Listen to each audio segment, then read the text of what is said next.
जय श्री कृष्णा दोस्तों आज हम 5वां अध्याय श्रीमद् भगवद गीता का कंप्लीट करने जा रहे हैं। तो चलो इसे बिना देरी के स्टार्ट करते हैं।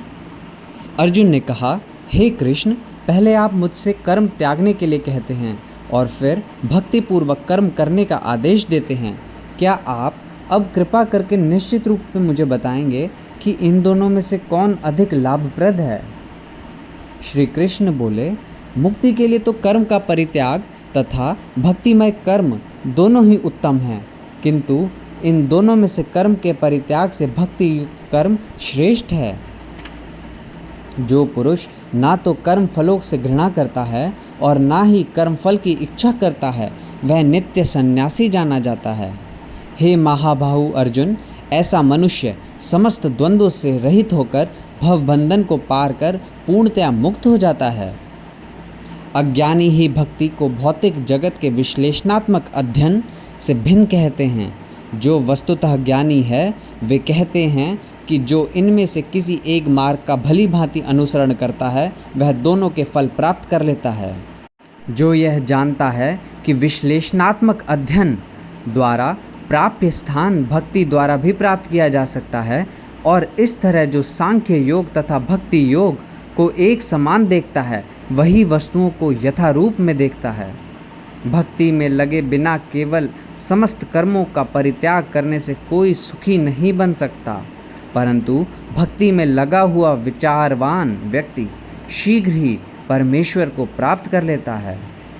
जो भक्ति भाव से कर्म करता है, जो विशुद्ध आत्मा है और अपने मन तथा इंद्रियों को वश में रखता है, वह सभी को प्रिय होता है और सभी लोग उसे प्रिय होते हैं। ऐसा व्यक्ति कर्म करता हुआ भी कर्म में नहीं बंधता है। दिव्य भावनामृत युक्त पुरुष देखते, सुनते, स्पर्श करते, सूंघते, खाते, चलते फिरते, सोते तथा श्वास लेते हुए भी अपने अंतर में सदैव यही जानता रहता है कि वास्तव में वह कुछ भी नहीं करता। बोलते, त्यागते, ग्रहण करते या आंखें खोलते बंद करते हुए भी वह यही जानता रहता है कि भौतिक इंद्रियां अपने अपने विषयों में प्रवृत्त हैं और वह इन सब से पृथक है। जो व्यक्ति कर्म फलों को परमेश्वर को समर्पित करके आसक्ति रहित होकर अपना कर्म करता है, वह पाप कर्मों से उसी प्रकार अप्रभावित रहता है जिस प्रकार कमल पत्र जल से अस्पृश्य रहता है। योगी जन आसक्ति रहित होकर शरीर, मन, बुद्धि और इंद्रियों के द्वारा भी केवल शुद्धि के लिए कर्म करते हैं। निश्चल भक्त शुद्ध शांति प्राप्त करता है, क्योंकि वह समस्त कर्म फल मुझे अर्पित कर देता है। किंतु जो व्यक्ति भगवान से युक्त नहीं है और जो अपने श्रम का फलकामी है, वह बंध जाता है। जब देहधारी जीवात्मा अपनी प्रकृति को वश में कर लेता है और मन से समस्त कर्मों का परित्याग कर देता है, तब वह 9 द्वारे वाले इस नगर भौतिक शरीर में बिना कुछ किए कराए सुखपूर्वक रहता है। शरीर रूपी नगर का स्वामी देहधारी जीवात्मा ना तो कर्म का सृजन करता है, ना लोगों को कर्म के लिए प्रेरित करता है, ना ही कर्म फल की रचना करता है। यह सब तो प्रकृति के गुणों द्वारा ही किया जाता है।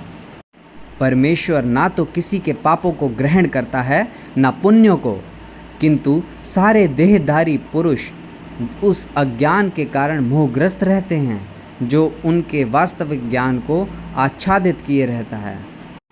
किंतु जब कोई उस ज्ञान से प्रबुद्ध होता है जिससे अविद्या का विनाश होता है, तो उसके ज्ञान से सब कुछ उसी तरह प्रकट हो जाता है जैसे दिन में सूर्य से सारी वस्तुएं प्रकाशित हो जाती हैं।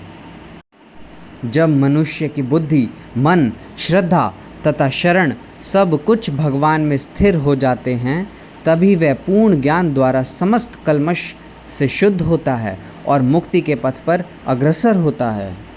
विनम्र साधु पुरुष अपने वास्तविक ज्ञान के कारण एक विद्वान तथा विनीत ब्राह्मण, गाय, हाथी, कुत्ता तथा चांडाल को समान दृष्टि संभाव से देखते हैं। जिनके मन एकत्व तथा समता में स्थित हैं, उन्होंने जन्म तथा मृत्यु के बंधनों को पहले ही जीत लिया है।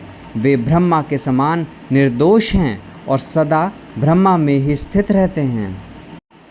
जो न तो वस्तु को पाकर हर्षित होता है और न अप्रिय को पाकर विचलित होता है, जो स्थिर बुद्धि है, जो मोह रहित है और भगवत विद्या को जानने वाला है, वह पहले से ही ब्रह्मा में स्थित रहता है।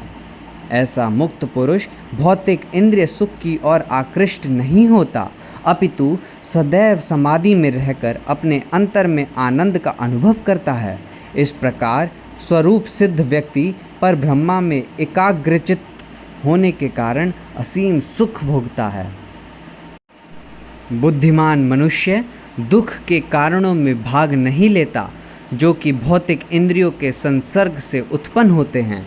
हे कुंती पुत्र, ऐसे भोगों का आदि तथा अंत होता है, अतः चतुर व्यक्ति उनमें आनंद नहीं लेता। यदि इस शरीर को त्यागने के पूर्व कोई मनुष्य इंद्रियों के वेगों को सहन करने तथा इच्छा एवं क्रोध के वेग को रोकने में समर्थ होता है, तो वह इस संसार में सुखी रह सकता है। जो अंतःकरण में सुख का अनुभव करता है, जो कर्मठ है और अंतःकरण में ही रमण करता है तथा जिसका लक्ष्य अंतर्मुखी होता है, वह सचमुच पूर्ण योगी है।